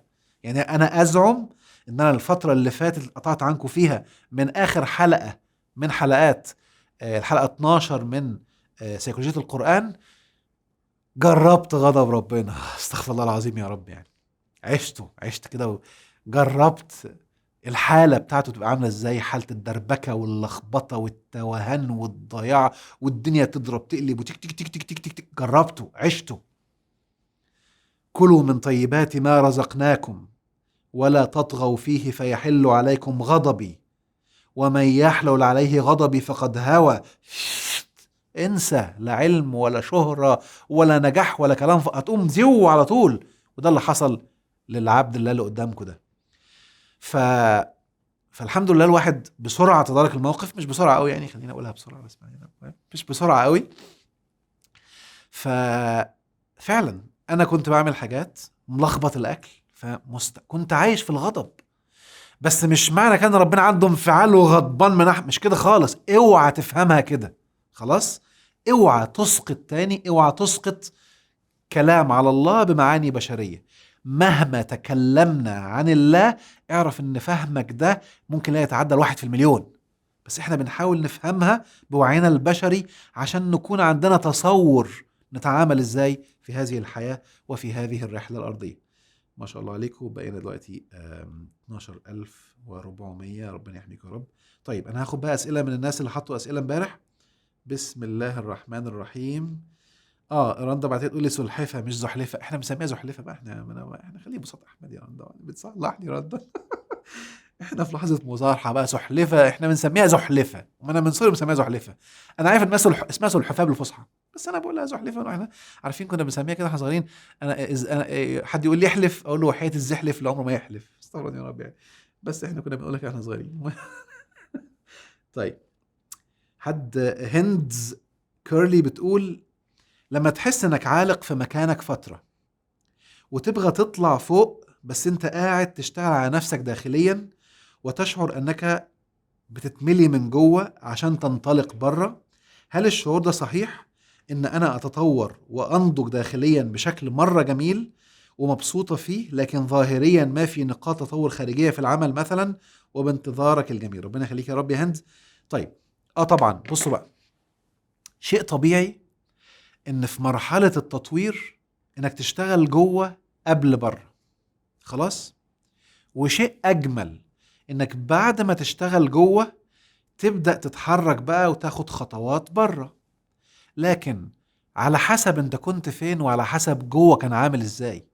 لو كان عندك افكار سيئة كتير وعندك كتم مشاعري كتير وعندك مشاعر مكبوتة بقالها فترة يعني، وعندك رفض الكذا ورفض الكذا، فانت هتشتغل جوه شوية لغاية ما تبدأ، ركزوا معايا كده، تبدأ تحس بمشاعر جميلة، بسلام داخلي، براحة، رغم ان اللي بره لسه زي ما هو. يبقى اول درجة بتحصل انك بدأت تحس مشاعر راحة، مشاعر سلام داخلي، رغم ان اللي بره لسه زي ما هو. ده كويس. وده اللي مش فاهم يقولك ايوه يا عم انت متخدر. لا، المتخدر مش حاسس حاجة اصلا، لكن انت حاسس راحة رغم اللي بيحصل، حاسس هدوء رغم اللي بيحصل. رقم 2، بتبدأ ابسط الحاجات تمتعك. دي الدرجة التانية وانت لسه ما بدأتش تجني ثمار، خلاص كده. رقم 3، بتبدأ التحرك التدريجي وتبدأ بنسميها بقى تندع، تبدأ حاجات تطلع خفيفة كده تدريجية كده، بسم الله ما شاء الله، حاجة ورا حاجة ورا حاجة، حلو. فتبدأ تظهر، فانت كده ماشي كويس زي الفل، بسم الله ما شاء الله. ثم تبدأ الأكبر بعدها يجي والأكبر بعدها يجي، حلو. طيب نفترض بقى ان انت كنت في مشاكل أصلا وعليك ديون مثلا ومشاعر سلبية مع أشخاص وعلاقات. يبقى بيحصل تغيير شويه، هيبقى نفس الخطوات بس في حاجه في النص هتتحط، انك تبدا تحس ان الحاجات السيئه بتقل، او انها موجوده بس ما عادتش بتوجعك، موجوده ما عادتش بتضايق، ثم بدات تتلاشى، الخفيف منها الاول يتلاشى. فانت لازم تكون دايما مكسر حته الكماليه، ومكسر الابيض والاسود، او كله يا كله يا بلاش، زي ما قلنا بقى في كورس اختراق المجال الطاقي. ما تبقاش واقع في حته يا كله يا بلاش، او نظريه الابيض والاسود، بحيث تلقط التغيرات البسيطه دي، ان الالم بدا يختفي، وان المشاكل بدات تخف، بس الخفيف منها بيخف، لسه التقيل موجود، فيلا الحمد لله. ويبدا بالمقابل بقى لما المشاكل الخفيف منها يروح، يبدا خفيف ايجابي يجي. ها، انت مكمل ولا لا؟ مستمر ولا لا؟ خطوه بخطوه بخطوه ان شاء الله يبدا الكيرف يتحرك بصوره رائعه. عارفين زي بالظبط، بيقال كده في نبته، مش فاكر والله اسمها ايه، تقريبا البامبو او حاجه زي كده، اللي هي اشجار البامبو تقريبا على ما اذكر، ممكن تكون معلومه مش دقيقه، مش متاكد منها قوي. لما تنبتها، لما تزرعها اقصد، لازم كل يوم تسقيها. خلاص، وركز معايا في المعلومه الغريبه دي، كل يوم تروح تسقيها، ولو يوم نسيت تسقيها تموت. ده رقم واحد. رقم اتنين، بتقعد سنة او اتنين تعمل كده كل يوم، ومفيش حتة نبتة صغيرة طلعت خالص، ولازم تسقيها كل يوم، ولو فوتت يوم تموت. بعد سنتين تبدأ تطلع تطلع تطلع تطلع تطلع، وتبقى كذا متر في أسبوعين. يبقى اللي بيحصل ايه؟ هي مش نبتت في أسبوعين، لا، ده سنتين وأسبوعين، بس منهم سنتين ما كانتش في حاجة ظاهرة على السطح. وفي ناس كتير في الحياة، مش هقول سنتين، بس بيبدأ يشتغل ويبدأ مش شايف بره، مش شايف النتيجة بره، فيبدأ يمل أو يزهق. هقول له حاجة مهمة قوي، طالما بدأت تبقى رايق، وبدأت تكون مشاعرك هادية، وبتستمتع باللحظة، إذا أنت ماشي صح. بس اللي أنت شغال عليه واللي أنت عاوزه قد يكون محتاج شوية كمان. خليك مكمل، أنت أصلا رايق أهو، بقيت مستمتع. ما تربطش وتتعلق بقى بالهدف ده عشان ما يعرقلكش، أو ما يبقاش هو بيدي طاقة سلبية وأنت بتعمل حاجات فتقعد تعرقل شوية. لا، حيد، فكك ارتباطك بالهدف ده، استمتع بالمتاح، وابدأ استمتع بالعيش في اللحظة الحالية. عارفين اللي مستعجل رافض اللحظة الحالية، اللي بيجري متعلق بحاجة رافض اللحظة الحالية. لما تستمتع هتلاقي الموضوع بقى بإذن الرحمن سلس ورائع، وهتنطلق بقوة. فعلى حسب بقى نوع الهدف اللي انت عايزه، على حسب حجم اللي كنت فيه من مشاكل، الوقت ده بيتاخد من أشخاص. أنا عن نفسي مثلا خد معايا بتاع سنة، أذكر سنة على ما بدأ يندع شوية، لأني كنت في عمق المشاكل، وعندي قضايا وعندي ديون، وكنت يعني كنت بعتبر نفسي في أعماق الجحيم، وعندي مشاكل في البشرة، وعندي حبوب، وعندي ربو، وكنت عندي قولون، وكان عندي صداع نصفي، كان عندي مصايب، كوكتيل كده من المصايب موجود. فقعد شوية بشوية الصداع يخف، الله أكبر، شوية بشوية بدأت البشرة تتحسن، بس فيها حبوب، أيوة كده يا سلام، شوية بشوية، ولسه ديون زي ما هي، يعني ديون يمكن كانت آخر حاجة بدأت تتشال. بس أنا بدأت أحس إن في حاجات بتحصل جوه، الحمد لله، تك تك تك تك، بدأ يدخل لي دخل، كان قبل كده ما فيش دخل، فالحمد لله. بس دي ديون كبيرة مش مشكلة، بس الحمد لله في دخل بيدخل اهو. بدأت أجدول مع الناس، الله أكبر، حبة حبة بدأت القضايا اللي بينا نبدأ نظبطها، تك تك تك تك، الحمد لله. على ما خلصت القضايا كلها كان خدت 4 سنين، بس أنا كنت ماشي بقى، بدأت أدخل، يعني أنا على ما خلصت القضايا بقيت صفر، خدت 4 سنين. بس أنا في ال4 سنين دول بقى رايق، مستمتع، بكسب، عندي رزق عمال يزيد، بسدد، فانا مستمتع بده بقى. مش هفضل شاغل نفسي لسه عندي قضايا، ولا شاغل نفسي ان لسه عندي ديون، مش مشكله، انت ماسك تراك اهو. فانت بقيت عارف انك طول ما انت مكمل بيزيد، فخلاص بقى يلا. هيبدا فجاه تك تك تك تك يزيد، وبعدين يبدا بسرعه بسرعه بسرعه بسرعه يكبر ويكبر ويكبر باذن الله. خلاص كده. طب ناخد سؤال تاني من الشباب اللي حطوا اسئله امبارح. بسم الله الرحمن الرحيم. هل تحديد صفات شريك الحياة بيدخلني بنفق ضيق وبيعطل اسم الله الواسع؟ طيب، الجواب أو لا. يعني ايه الكلام ده؟ ركزوا معايا بالله عليكم. كل إنسان بحسب المرحلة اللي هو فيها من الوعي مهم يعمل حاجات معينة. يعني ما ينفعش يبقى أنا بعدي مشاكل وعندي لخبطة وعندي كذا وعندي كذا، واجي اقوم قايل وانا في اللخبطه دي، او انثى مثلا او راجل عنده علاقات ملخبطه وعنده قناعات سلبيه على الاخرين ومش عارف يعيش علاقه كويسه، اقوم جاي قايل له افتحها، غمض عينك كده وتخيل نفسك لقيت شريك حياه اللي هو ما تعرفش هو ايه، اللي هو مفتوحه، مش هيعرف يجيب مشاعر، مش هيحسها. فدايما في البدايه حتى لو لاحظتوا هتلاقوا الفايلات اللي انا حاططها على اليوتيوب والحاجات دي كلها باكد حطوا الصفات. خلاص، الصفات دي لما هتحطها ايه اللي هيحصل؟ هتدخلك في حاله مشاعريه جميله. وباكد بقى افتح اكتب صفات زي ما انت عايز. طب حلو، انا كده حطيت صفات.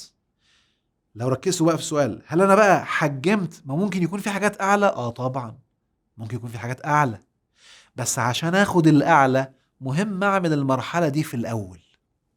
حلو ان انا احط الصفات عشان لما اغمض عيني اقدر ادوق طعم الصفات دي في شريك حياتي معايا، واقدر عن طريقها احدد الصفات اللي انا رافضها او اللي انا رافضاها. فدي مرحله مهمه رغم انها مش 100%، فهي مرحله مهمه ان انا خلاص حددت الصفات اللي انا عايزاها او اللي انا عايزها في شريك حياتي او في شريكة حياتي. هبدأ ساعتها احس ان في صفات تانية انا بتنرفزني او بتديني مع شريك الحياة، يبقى ده اللي انا رافضه فهكتبه. انا كتبته، هقدر عن طريقه احدد الصفات اللي انا بحبها. فبدأ عقلي دلوقتي يحط حاجات واضحة قدامه عشان يشوفها. فده بينقلني من الحالة،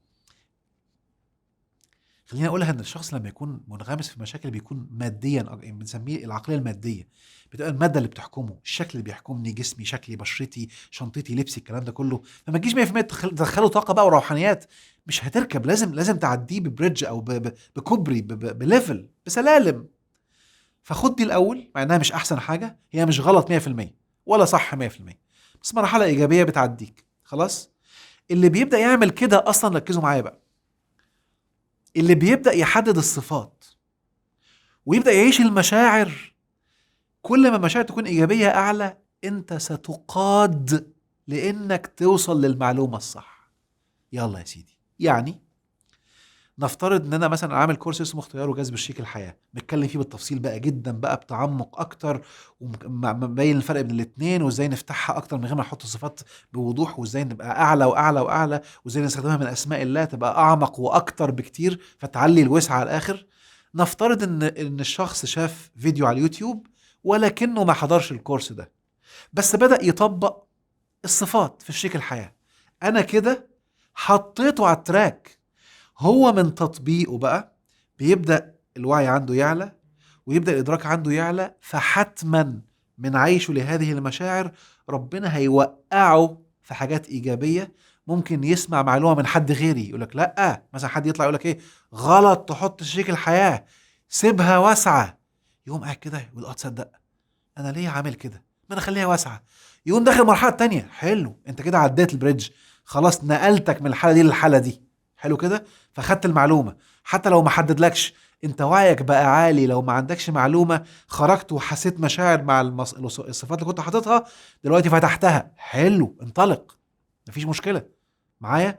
لكن من الأول تبقى صعبة. لازم اللي بيدي معلومة يكون دارس نفسيات الناس. وده الفرق بقى في دراسة علم النفس، ان انا ما ينفعش اقوم داخل على حد كده قايل له 6 ناقص 12 ينفع، اللي هي ايه -6، هيتلخبط. لازم في الاول اقول له ما ينفعش. وده اللي خدناه في ابتدائي، 6 ناقص 12 ما ينفعش. ليه؟ لان ال6 صغيرة وال12 كبيرة، فاتعمل بناء معرفي ثابت. ثم بعد كده بديله ان في اوبشن تاني اعلى، اللي هو ايه؟ الماينس والبلس، السالب والموجب. فيبدأ ينفع انه ينفع، فبيعدي بالمراحل دي. خلاص، فحتة غلط ما ينفعش وحتة صح ما ينفعش. زي بالظبط، يلا هجيب لكم انا سؤال بقى عشان ممكن تطلع في اذهان بعض الناس. زي بالظبط دلوقتي انا ممكن اكون دلوقتي بقول معلومات، قد اكون بقول زمان معلومة تانية او تخالفها. المعلومة دي ما هياش غلط 100%، ولكن هي تتناسب مع مرحلة الوعي الحالية. اللي هو لو حد النهاردة داخل مجال الوعي أول مرة في حياته يعرف معلومات، هيبقى القديمة دي اللي أنا دلوقتي بعتبرها مش صح هي أنسب له. ولكن حد عدى وخد خطوات وانطلق، يبقى يلا بقى دي بقى قليلة بسيطة، في أعلى منها بكتير، يلا خد الأعلى وانطلق للأعلى والأعلى. حلو. وبالتالي مهم تبقى واخد بالك من الحتة دي.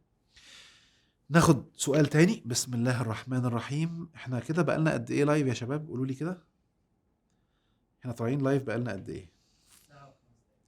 بقالنا ساعة و5 دقايق. طيب حلو. بسم الله. ندينا سؤال. بسم الله الرحمن الرحيم. حد بيقول اللايف بيتسجل؟ اللايف هيتسجل وباذن الرحمن هينزل يوتيوب.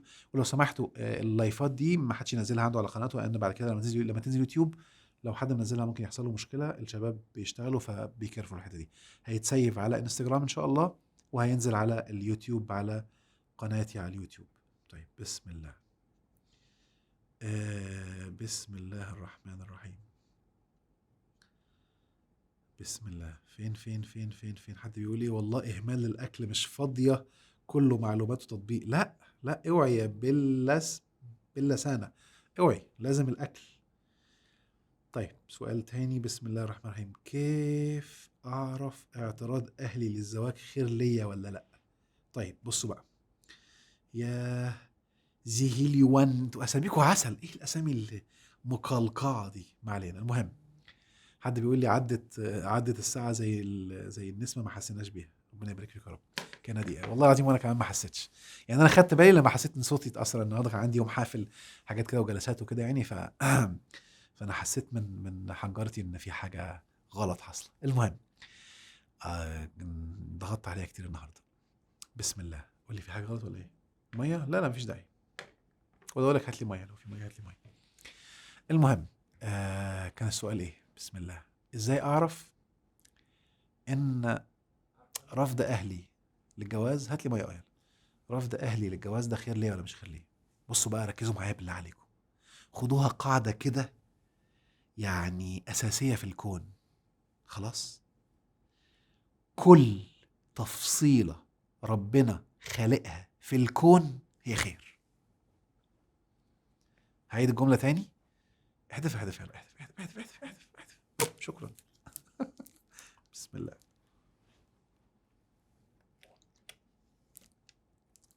كل تفصيلة ربنا خلقها في الكون هي خير. حلو، ركزوا معايا بقى. سواء جت من بابا، جت من ماما، جت مني، يعني الفترة اللي أنا عشتها دي هي خير. يعني غضب الله خير، الابتلاء السيء خير، الألم اللي بيجي لك خير، المشاعر اللي بتوجعك خير، الفلوس اللي بتخسرها خير. الله ليه؟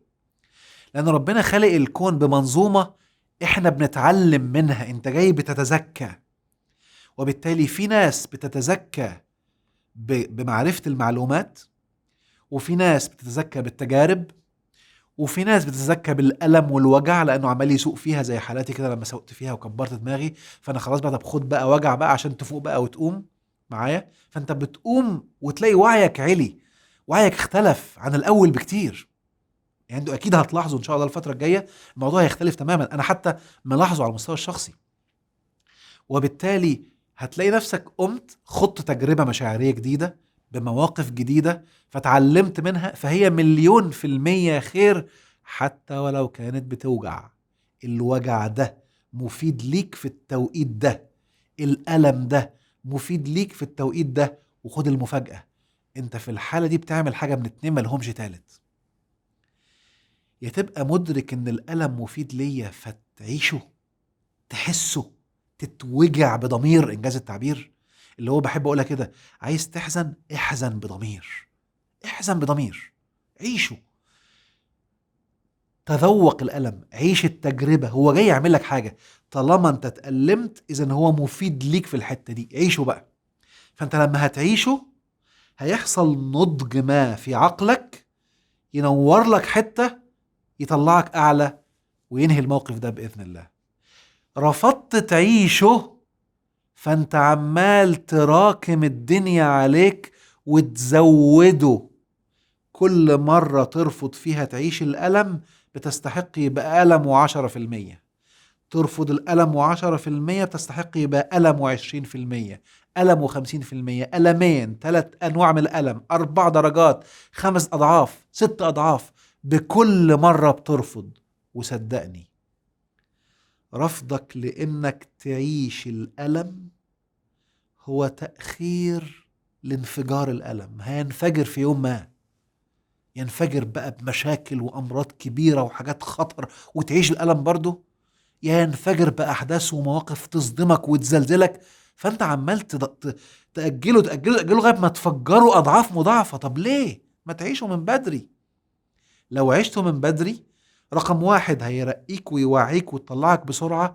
رقم 2 هتوقف خلاص، انك هتستفيد منه وهتدرك هو حصل ليه. لانك طالما عشته تقبلته هتقعد تفكر انا ليه عشت فيه، طب ليه حصل لي كده، طب ليه كذا معايا. وبالتالي حتى الآية ركزوا فيها، قلتها كذا مرة وهعيدها للتذكرة يعني. ربنا قال لنا في القرآن: قل لن يصيبنا إلا ما كتب الله لنا مش علينا. فكل ما كتبه الله في الكون هو لنا مش علينا، سواء احنا بقى شفناه سيء او شفناه ايجابي، سأنا او لم يسؤنا، هو لنا. حلو. جه بقى عن طريق بابا، جه عن طريق ماما، جه عن طريق اختي، عن طريق انا، عن طريق حادثة، هو خير. خير جاي يعرفني ان في اخطاء بعملها، خير جاي يعرفني ان في معلومات ناقصة، زي ما قلنا بقى، يا معلومات منقوصة يا معلومات مغلوطة. جاي يعرفني ان في معلومات ناقصة، جاي يعرفني ان في معلومات غلط انت متوقعها ومتبنيها، جاي يعرفني ان في غرور وايجو وصدقت نفسك وكبرت وتكبرت، جاي يعرفك ان عندك رفض شديد، جاي يعرفك ان عندك تعلق شديد، جاي يعرفك ان انت عندك عدم ثقة فوق بقى وحس بنفسك، وجاي يعرفك ان انت بتثق بالناس بهبل كده واصل كنت واثق فيه. جاي يعرفك حاجة وهي مفيدة، جاي يعرفك انك مش عامل ماني مانجمنت ومظبط الدنيا صح، جاي يعرفك ان عندك نقص في الحتة دي، جاي يعرفك انك عندك معلومات غلط في كسب المال، جاي يعرفك ان عندك معلومات دينية غلط، جاي يعرفك انك بتاكل اكل غير صحي، جاي يعرفك انك بتعمل حاجات كتير، بتعمل سيئات مع الناس، فجاي يعرفك حاجات. فالمهم تقعد قاعدة كده وتفكر. انا كنت عامل محاضرة في معرض الشارقة قريب اسمها الجانب المشرق للسلبية. حلو. والمحاضرة دي فيها معلومات مهمة وإن شاء الله الرحمن هنزلها على القناة عندي قريب، بس لما يجي لنا التسجيل بتاعها من الشباب من المعرض. فمن ضمنها معلومات مهمة قوي، من أهمها إن أنا حتى لو أنا ما عرفتش أنا عامل إيه، ما ترفضش إنك ما عرفتش، استمتع بحالة عدم المعرفة. أنا ما أعرفش ومش مهم أعرف، خلاص، بس هي خير وأنا متأكد إنها خير، وأنا لسه ما أعرفش وما اعرفش انا عملت ايه عشان استحقها. مش هموت لو ما عرفتش يعني، ومش هبقى زي الفل لو عرفت. انا ما اعرفش، مش يعني مش رافض حاجه، فيلا اديني بجرب. هقعد استغفر شويه لان اكيد عامل حاجه غلط، فانا هستغفر، لسه ما اعرفش انا عملت ايه. هقعد اعمل احسان، حاجات حسنه مفيده صالحه عشان تزود لي التراك الايجابي. ما انا لسه ما اعرفش انا عملت ايه، فانا عندي الاثنين دول: استغفار زي ما شرحناه في فايل سيكولوجية الاستغفار، واعمال خير، وماشي. ده بيزود الاستحقاق. تعال نعمل له حتى اسبوع كامل عملي في كورس القانون الاستحقاق بتاع العمل الصالح يعني. والاستغفار خلاص، نظفت الطاقة هنا واعمل هنا. مع تنظيف الطاقة واعمال خير هيبدأ الوعي عندك يعلى مع قبولك وتذوقك للألم وعيشك المشكلة. ايه المشكلة؟ ما احنا بشر. ما تبقاش متكبر بقى وخايف تبين للناس في ايه، ما انت بشر، ما تتكبر. قد يكون التكبر هو اللي موقعك، او الكبر واحساس ان انا ازاي غلطت، ما ينفعش كده، شكلي انا هيقولوا عليا غلطان ولا ما يقولوا. قد يكون ده اللي وقعك اصلا. وبالتالي عدم معرفتك استمتع بيها، ما اعرفش، تقبل تذوقك للألم مع عملك الاستغفار، مع عملك لأشياء حسنة وإحسان. كل ده بيبدأ يقودك لأنك تطلع من اللي انت فيه. ويا خلي بالك بقى، ويا تعرف انت كنت عامل ايه يا ما تعرفش، لانك هتنطلق في الغالب باذن الله. لما تنطلق والحياه تتحسن ربما تعرفها تيجي متاخر شويه، لان حتى معرفتك ليها استحقاق. ركزوا بالله عليكم، حتى انك تعرف انت عملت ايه استحقاق. فممكن تكون انت عامل حاجات ما تستحقش بيها انك تعرف، فانت نظف عشان تخرج حتى لو لسه ما تعرفش، وعشان تستحق انك تعرف. شوفوا حتى كده، فانك خلي بالك بقى، من ضمن الحاجات اللي بتعلي استحقاق انك ما تعرفش انك هتموت وتعرف، انك متعلق بالمعرفة، متعلق انك تعرف. دي من اقوى الحاجات اللي بتخليك تستحق انك ما تعرفش، لان انا كده بالنسبة لي بعتبرها ان انا بعبد المعلومة من دون الله، كأن هي اللي هتخرجني، المعلومة دي اللي هتطلعني. طب ما انتش عارفها، يلا. لكن لما انا اقول مش مهم، انا الهي اللي هيخرجني، فانا بستغفره، بعمل تنظيف للطاقة، هو هيطلعني، واعمل اعمال خير واعمال حسنة، لان هو ذكر ان الحسنة بتجيب الذين احسنوا الحسنى وزيادة، فهتزود لي وهتجيلي حسنى، فانا خلاص، فانا مصدقه، مش المعلومة اللي هتعرفني. وصلت؟ عشان كده بأكد بقى، اكتر الناس اللي هيموت تلاقيه بقى يا دكتور انا حياة او موت، دول حياتهم مشكلة، ده بيعبد المعلومة. مسألة حياة او موت، لازم اعرف، نفسي اعرف ايه رسالة كذا، وهموت واعرف الرسالة في ايه يا عم. في ناس بقى عندهم دلوقتي دخلوا مجال الوعي بهسهس الرسالة، ان شاء الله معاك عرفتها يا اخي، هي مهمة، بس انها هموت عليها كأن هي من غيرها حياتي تخرب، لا، هتفضل قاعد وممكن تلف تلف تلف وتعيش ألم. يعني ألمك انك معرفتهاش ممكن يبقى اكثر سوءا وتأثير سيء عليك من ألم مشاكل التانية. تخيل بقى، ليه؟ لانك بتعبدها حرفيا، ما تهدى. عشان كده بحب اسميها كده الاستمتاع بعدم المعرفة. ما عرفتش خلاص، ايه المشكلة؟ عادي يعني، هعمل اللي عليا، هيجي اوانها يوم من الايام، وعمال اسعى بروقان. انا اتكلمت في جزئيه، اتكلمت في كذا نقطه بقى كمان في المحاضره ان شاء الله لما تنزل، افتكروها بقى كده، اسمها الجانب المشرق للسلبيه. طيب ناخد كمان. انا حنجرتي بدات الايه الايام بتضحكني وسط ربنا يخليك يا رب، الايام ربنا يبارك فيك يا رب. طيب سؤال تاني بيقول لي بسم الله، ايه اسئله تانية، ايه بسم الله بسم الله بسم الله بسم الله. سيكولوجية الصلاة، حاضر، أنا لسه مش عارف هعملها إمتى، بس معلش أنا الدنيا تراكمت معايا. إذا كنت وعدتكم بتوقيت معين، أنا مش فاكر سيكولوجية الصلاة وعدت قبل كده ولا لأ. أنا كنت عايز أعملها قبل رمضان، بس أنا بحل نفسي من التوقيت، مش عارف هعملها إمتى، بس هعملها إن شاء الله. إمتى مش عارف. طيب هاخد سؤال كده بسم الله أختم بيه النهاردة. هل كلمة سؤال من ليان FA 108 بتقول: هل كلمة الاستحقاق في القرآن مرادفها الجزاء أو الابتلاء أو البلاء؟ وشكرا. لا، الاستحقاق في القرآن هي لفظ الحق. الحق هو حق وواقع أصلا. معايا؟ الموضوع هيبقى صادم شوية، لأن أنا بتكلم عنه في كورس قوانين الاستحقاق، لأن في ناس فاكرين إن الحق هو الصح، لكن لا، اللي حق يعني حق حصل، فاللي حصل هو الحق، حق عليك خلاص، استحقيته. معايا؟ طالما حق يبقى ده الحق. وركزوا بقى معايا، واللي ما حصلش هو اللي بطل. انتبهوا، اللي ما حصلش هو اللي بطل حتى لو صح. خلاص، بتكلم فيها بالتفصيل في الكورس ان شاء الله، لان انا محتاجه شرح كتير يعني، عشان بنسف بيها الموروث الغلط عن موضوع الصح والغلط والحق ومش الحق والكلام ده، لان ده مضيع ناس كتير جدا للاسف الشديد. فيبقى كذا، يبقى اذا مفهوم الاستحقاق في القرآن هو الحق. خلاص. رقم 2، الحق ده بقى بيقع ازاي؟ ادوات تحقيق الحق هي الجزاء بقى والبلاء، دي الادوات اللي بيحق بيها الحق. يبقى انا اسمي استحقيت الابتلاء ده لانه حق علي، استحقيت الجزاء الايجابي ده، استحقيت الجزاء السلبي ده. فالجزاءات والابتلاءات والمسميات التانية هي ادوات تحقيق هذا الحق. طيب خلاص، اخد كمان سؤال وخلاص. طيب بسم الله الرحمن الرحيم. هل ممكن ترجع علاقة حب أنا كنت فاشلة فيها؟ ده من 2TYY99. هو الحب،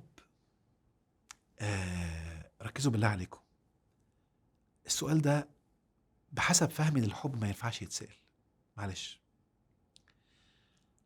علاقتي لو أنا بحب حد، أنا ذكر أهو بحب أنثى، فهي حبيبتي، حلو.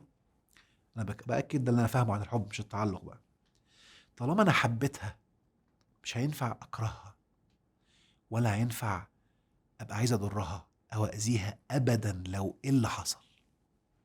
خلاص، طالما هو حب،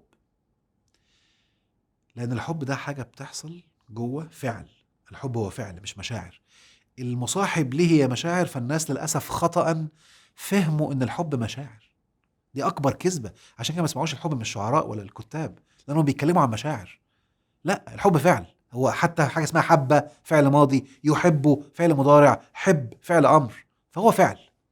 فاذا كان مش فاهمين ان هو فعل وحاجه بتتعمل معايا، حاجه بتتعمل اسمها حب، لما تعملها بيصاحبها مشاعر، خلاص. فده اللي ملخبط الناس ومضيعهم في مفهوم الحب، وانا بتكلم عنه في كورس اسمه قوه الحب، يمكن هينزل في الاكاديميه على السنه الجديده بقى ان شاء الله، بعدين بعد نصها ولا حاجه، مش عارف لسه، بس هينزل، ويمكن مش السنه الاخيره لان في عندي تراكمات يعني. المهم هينزل في يوم من الايام. ده بقى الحاجات المتعمقه جدا باذن الرحمن في الكورسات. المهم، ف فانا لما ابقى بحب حد، يلا هشرحها ببساطه كده. حب او احب معناها اتقبل الضدين، ايجابياته وسلبياته. احب، خلاص كده. اذا تقبلت الضدين، فلما تقبل الضدين بينشأ عندي مشاعر اللي احنا بنسميها مشاعر الحب. هي اسمها بألفاظ القرآن مشاعر البهجة، الابتهاج. والبهجة دي ما تحصلش لأي حد، ما ينفعش يدوقها إلا لما يعيش الضدين. المشاعر الإيجابية العالية ودق القلب وطاير وكنت عايز أقول كلام بقى، وكل ما أشوفك عايز فيه يعني ببقى عايز أقول كلام أقوله، لما أشوفك بنسى كل الكلام اللي كنت عايز أقوله، والكلام ده مش حب خالص، ده خلل حصل في الدماغ. بيدي اكستريم إيجابي بس بيعقبه اكستريم سلبي ووجع ونار. حلو. عشان كده الناس دي اللي ما بيعرفوش يعملوا الحب اللي بجد، خلاص، بتلاقيه خايف يفرح، لأنه أوتوماتيك بيجي بعدها ألم، لأنه عمل الفرح السلبي مش الإيجابي. وأنا عامل حلقة اسمها الفرح الإيجابي والفرح السلبي والتدمير الذاتي، موجودة على اليوتيوب من حلقات سيلفيديو زمان. بالمناسبة سيلفيديو إن شاء الله هرجعه قريبا إن شاء الله في حلة جديدة قريبا، هبدأ أرجع كله بقى خلاص تدريجي إن شاء الله الرحمن يعني. فما ينفعش أكون بحب واحدة أنا قررت أحبها خلاص، والحب ده يتغير يبقى كره. اعرف إنه كان تعلق فورا. طيب، طالما أنا حبيتها، ينفع بقى وأنا بحبها نكون متوافقين وينفع نتجوز؟ خلاص، فنعزز هذا الحب بقى ونكمله بحاجة رائعة اسمها الزواج، أو نلاقي نفسنا ما ينفعش، بحب نبعد. بحب ما اسمهاش علاقة فشلت، خلاص كده. أو ما ينفعش تسميها حب فاشل، طلع ما ينفعش. في سمات شخصية وسمات شخصية عندي، الاتنين دول ما يركبوش على الرسالة اللي احنا عايزين نعيشها في جوازنا، مع اني بحبها وهي بتحبني، لكن ما ينفعش. فبكل حب خلاص، ربنا يوفقك. وركزوا معايا، قد تصدمكم المعلومة دي، لأني بحبها من قلبي، هبقى عايزها تتجوز حد مناسب ليها ويعيشوا سعداء. وهي لو بتحبني من قلبها هتبقى عايزاني أعيش سعيد أنا كمان. ده الحب اللي بجد. عشان كده مع الحب الحقيقي مفيش ألم، مفيش وجع. الحب ده بيعمل هيلينج، بيعمل صحة. وده عكس اللي بيتقدم في الأفلام. ما أعرفش أعيش من غيرك، أنا ما حياتي دمار من غيرك. ده تعلق، ده عبودية رسمي. ان انا ببدا اقفل دماغي واشوف مشاعري كلها ما ينفعش تيجي المشاعر الا من عن طريق فلان. فلو فلان ده راح لحد تاني بتدمر، او ابقى عايز ادمره او اولع فيه. فين الحب ده يا ابو حب؟ دي اسمها انانيه. لو سميناها بمسميها الحقيقي انانيه، معناها ايه؟ ان انا عايزك ليا.